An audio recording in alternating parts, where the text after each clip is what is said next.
그러면 이게 이제 되게 오늘 중요한 얘기인 거네요. 얼마나 준비하고 시작을 해야 되는가.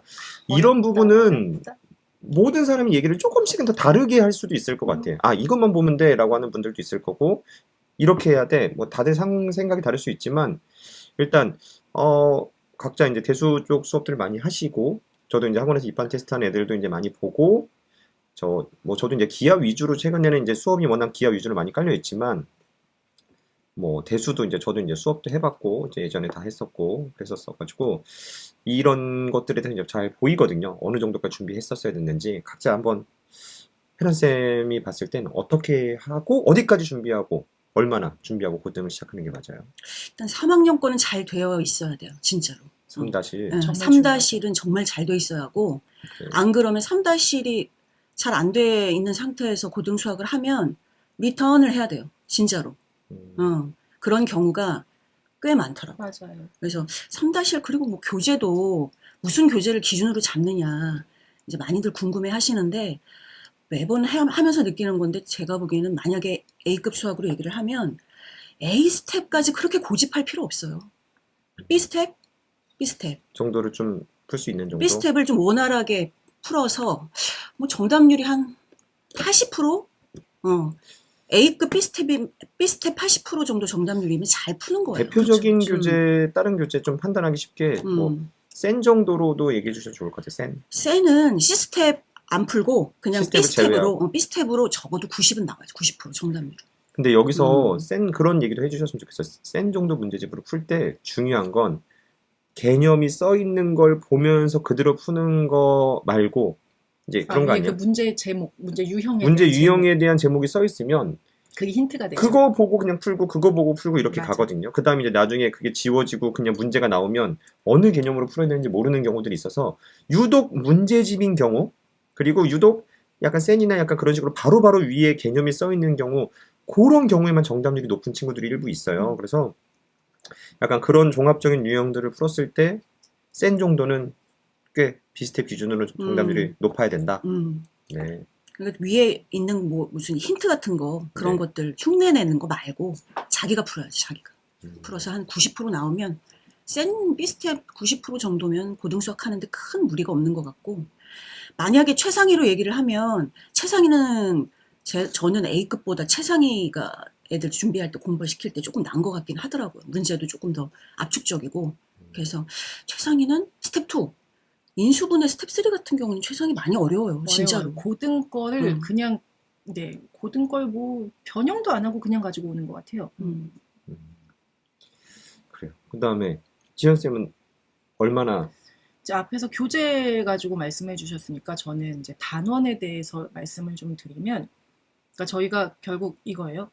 가고자 하는 방향이 어디인지 저희가 고등 과정을 잘 이해한다는 게 고1 것만을 얘기하는 게 아니잖아요. 고1 수학, 공통 수학은 어디까지나 이제 고등 과정의 시작인 거고, 최종 목적지까지 갔을 때는 아이들이 고등 과정을 하는 내내 공부해야 되는 건 결국 함수거든요. 함수를 향해서 가기 위해서 방정식도 만나고 부등식도 만나고 하는 거니까, 저는 중등에서의 함수가 좀 편하게 다루어지느냐, 1차 함수, 2차 함수가. 그 부분이 앞에 있는 물론 다른 단원들도 중요하지만, 우리 아이가 유독 함수에서 걸려요, 함수만 빼고 다 잘해요 하면 그건 저는 위험하다고 생각하고요. 우리 아이가 함수 쪽 문제를 그래도 중등에 있는 유형들을 어느 정도 풀 수 있어요가 되면 고등에서도 어렵지 않게 좀 같이 호흡을 해나갈 수 있을 것 같아요. 그러니까 단원별로 좀 선택과 집중을 하셔야 될 것 같아요. 고등과정 넘어가려면. 기본적으로 이제 그렇죠. 이제 최종적으로는 지현 쌤이 얘기하시는 게 함수 쪽을 잘해야 되는 건 맞는데, 함수를 잘하기 위해선 방정식을 이해해야 했었어야 됐고, 그 방정식을 잘 하려면 그 앞에 이제 뭐 인수분해, 곱셈공식, 식, 수 전체적으로 다 잘 다뤄야 되는 것이니까, 맞아요. 최종적으로 2차 함수와 1차 함수에 대한 거의 대부분의 성질을 정말 잘 다뤄야 되는 거겠죠. 1차 함수는 그렇게 어려운 건 아닐 수 있으니까, 물론 응용 문제나 그런 게 엄청 쉽다는 건 아니에요. 1차 함수도 충분히 어려운 거 많은데 2차 함수 기준으로 각각 그것을 활용해서 문제를 풀다 보면 당연히 2차 방정식, 인수분해 뭐 여러 가지 그런 것들이 다 복합적인 능력치가 사용되니까 최종적으로 그 부분을 잘 할 수 있는 게 중요하다. 그 정도. 저는 그 정도. 함수 강조합니다. 네. 네. 그렇군요. 그러면은 뭐 다음 근데 뭐 이러면은 이제 성취도 확인 방법 예를 들어서 이제 이 성취도 확인 방법이라는 게 중등을 마치고 이제 고등 과정을 시작을 해 볼까 하는 경우들이 어머니들이 그래서 우리 아이 중등 얼마나 어떻게 됐을까 성취도를 확인하는 좀 고민되는 방법들이 있을 거예요. 부모님이 직접 확인될 수도 있을 거고 어디 시험 볼 수도 있을 거고 어떤 방법들이 있을까요? 뭐 학원들 다니면서 뭐 테스트들을 많이 보시니까 그것만을 기준으로 삼는 거는 조금 판단할 때 좀 한쪽을 기울어질 수가 있으니까 제가 강추하는 방법은 3월 모고를 보는 거예요. 3월 모의고사. 그러니까 고1 대상으로 보는 3월에 매년 3월에 중등 전 과정을 보거든요. 고1에 3월에 보는 모의고사는 시험 범위가 중등인 네, 거죠. 중등 전 중등 과정이죠. 전 과정을 수능 형식의 응용 약간 형식으로 그러니까 아이들이 뭐 이런 시중교재 1학년 거, 2학년 거, 3학년 거 이거 풀 때 그런 거랑은 조금 다를 수 있어요. 다를 수 있는데 모의고사 문제를 볼 때 난이도 보통 뭐 21번, 29번, 30번 이런 것들은 많이 어려워요. 그러니까 도형하고 많이 결합이 돼가지고 문제가 어렵거든요. 근데 그거 빼고 잘 푼다. 그러니까 정답률이 높다. 그러면 중등으로 넘어가셔도 괜찮아요. 고등으로 넘어가셔도 괜찮아요. 그것도 있고 또 뭐 학원 입반 테스트 같은 것들도 본다면 한 군데 아니고 좀 여러 군데 봐서 이렇게 점검하는 게 좋은데 여기서 이제 어머니들도 아셔야 될 게 고등 쪽 학원 입반 테스트를 볼 때 이제 대부분 학원들이 그런 경향이 있어요. 입반 테스트를 쉽게 보지 않습니다. 대부분 꽤 어려운 문제들로 보고 그 아이들의 이제 이래서 부족한 부분들을 찾아가지고 뭐 더해 해갖고 와야 한다든가 또는 어떤 부분들 뭐라 해야 될까 이제 어떤 수업을 더 들어야 한다든가 이제 뭐 그런 안내들이 이제 나오는 경우들도 있고 그리고 이제 어떻게 보면 학원 차원에서 그런 게 또 싫을 수도 있어요. 아이가 끝나고 엄마 쉬웠어 이걸 원하지 그렇지. 어려웠어라는 거를 또 원하기도 하는 것 같습니다. 그런데 그래서 몇 군데 이제 학원에서 좀 종합적으로 시험 봐서 그걸 종합적으로 이제 판단하는 것도 중요한데 여기서 중요한 거는 저희 학원의 약간 테스트 방식이 있잖아요. 테스트 점수랑 그걸 통해 확인하는 방식이 지연쌤이 또 많이 확인하시니까 그런 부분 한번 가장 중요하게 일단 저희는 뭐 난이도는 그렇게 높지 아이가 이제 시험을 않아요. 보고 네. 시험 본 시험지 난이도는 그렇게 높지는 네네. 않다. 난이도는 높지는 않아요. 너무 높아서 아이가 건들지도 못하면 걔가 어디까지 아는지를 확인할 수가 없거든요. 그리고 어차피 시험이라는 상황 때문에 아이들이 긴장해서 평소 실력이 다 안 나오는 경우들도 있기는 해요. 그러니까 그걸 감안을 그럼 하는데 난이도가 높지 않았으면 역대 네. 만점자가 있었나요? 아니요. 네. 없었어요. 난이도가 높지 않군요.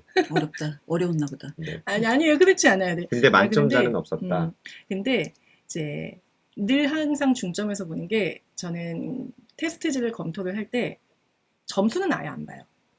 그 아이가 하나하나 푼 과정을 보거든요. 그래서 항상 시험 시작하기 전에 쓸 수 있는 데까지 한번 네가 써봐. 그거 끝나고 나면 선생님이 확인할게. 지우지 말고 냅둬라. 네, 그렇게 얘기를 하고요. 그리고 아이가 그 관련 개념을 어디까지 썼는지. 그래서 뭐 예를 들면 뭐 계산 실수가 중간에 좀 있어서 뭐 아이가 전체적으로 시험을 봤는데 반토막밖에 못 받았어요. 혹은 어떤 아이는 온갖 이제 화려한 기술들을 이용해서 활용 기술이라는 게 약간 사고력 방식, 정답 대입해보기, 그러니까 뭐 소위 얘기하는 혹시 글자 수 세서 5로 나누기? 찍. 네. 아무튼 각종 화려한 기술을 이용해서 아이가 뭐 한 정답률이 한 7, 80%가 됐어요. 저는 당연히 계산 실수가 좀 있었어도 관련된 개념들을 잘 적고 잘 공식을 적용했던 절반밖에 못 맞춘 친구를 훨씬 더 높게 평가해요. 약간 사고력 형식으로 올바른, 그러니까 머린 좋은데 올바른 교육 과정을 듣지 않고 계속 과정이 올라간 친구들 있잖아요. 네. 그런 친구들은 정말 고치기 힘들어요. 그 자기 고집으로, 그러니까 남의 말을 잘 안 듣는 거예요. 그냥 자기가 알았었던 그 재료만 가지고 낑낑 대가지고 약간 초등의 사고력 방식에 아직도 남아있는 아이들이 있거든요. 그런 친구들은 고등에서 이렇게 해도 아무리 얘기해도 이 이론을 배워.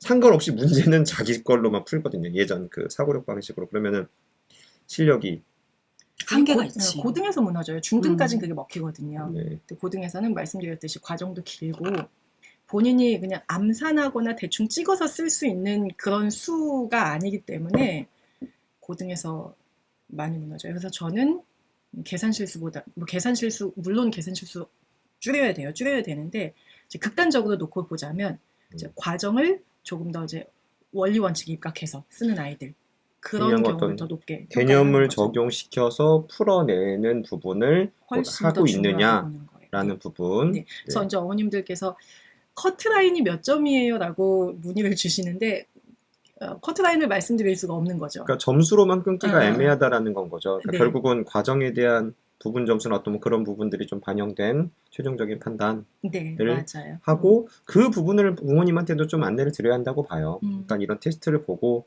그렇기 때문에 그러니까 점수로만 가끔 이제 보는 경우들은 이게 이제 어디든 똑같습니다. 가끔 답만 맞으면 동그라미 쳐주고 시험도 똑같이 답만 맞으면 동그라미 말 그대로 수능이나 그런 곳에도 그렇게 동그라미 되겠죠. 하지만 최종적인 시험이 아니고 우리가 이제 학습적으로 배워가는. 성장해가는 과정 속에서는 답만 맞고 동그라미 되는 그 과정이 그 아이의 가장 큰 이제 구멍과 약점으로 계속 만들어가는 거거든요.